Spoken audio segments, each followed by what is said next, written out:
Let's bring in Geetha Ranganathan, Bloomberg Intelligence Senior Media Analyst. Great to see you, Geetha. So as we look at all of these headlines coming from Disney, I would first ask, what to you is sort of most significant for shareholders?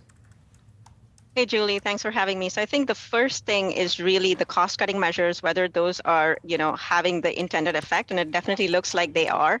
And I think that, the most important metric in terms of driving future profitability for Disney is really the streaming numbers. And we know that they've been losing a lot of money on their streaming businesses. They lost about $2.5 billion last year. Before that, they lost about $4 billion.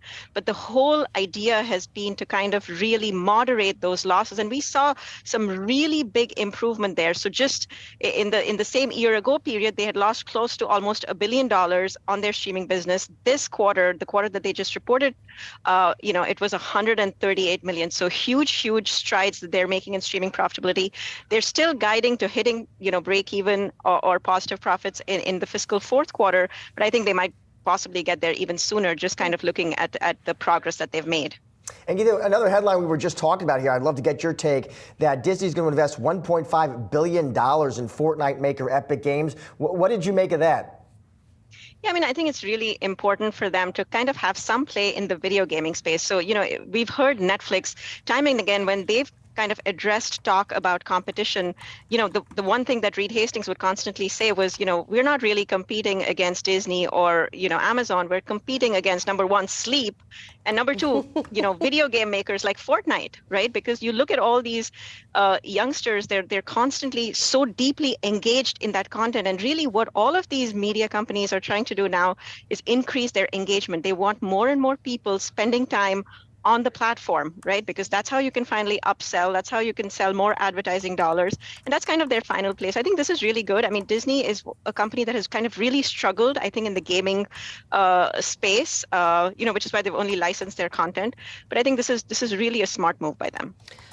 Geetha, I'm seeing that Bob Iger, who is speaking on another network, is saying, among the other headlines, he's not planning to speak to Nelson Peltz, the man who is leading the sort of proxy fight and activist battle against Disney. Are these numbers, though, enough to try and satisfy activists who are wanting better things from Disney? Are these the better things? These are absolutely the better things, Julie. I mean, they just spoke to, 20% EPS growth. Where do you get that in old media right now? I mean, if this doesn't satisfy Nelson Peltz, I don't know what will.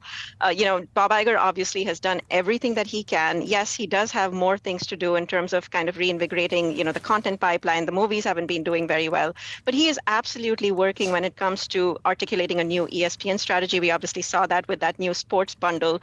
We're seeing some tangible results when it comes to streaming profitability. We know exactly what they're doing, what they're planning to do with their parks. They're investing $60 billion. And I'm not really sure, Nelson Peltz, other than, just adding to the noise, I'm not really sure he has any concrete plan that Bob Iger and his team haven't already kind of thought of and addressed. Is this actually a positive thing, though? Has it been a positive thing for Disney in that maybe Iger was getting a little complacent and this has spurred him to make these kinds of changes? Yeah, initially I kind of thought that maybe it was a little bit of a distraction, but kind of seeing what Bob Iger has done in terms of the cost cuts, the $5.5 billion, taking that up to $7.5 billion. He's talking about free cash flow going back to pre-pandemic levels, $8 billion in free cash this year. And then, of course, we're seeing the buyback, the dividend. I think definitely, I think Nelson Peltz has definitely had an indirect role, or maybe even a more, direct role to kind of play in this.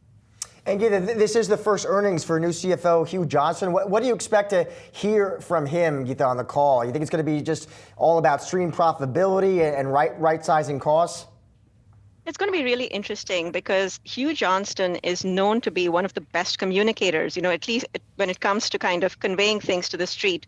So it's going to be interesting to see whether he is he's going to give more guidance. Disney has typically been fairly conservative, fairly tight-lipped when it comes to kind of making projections.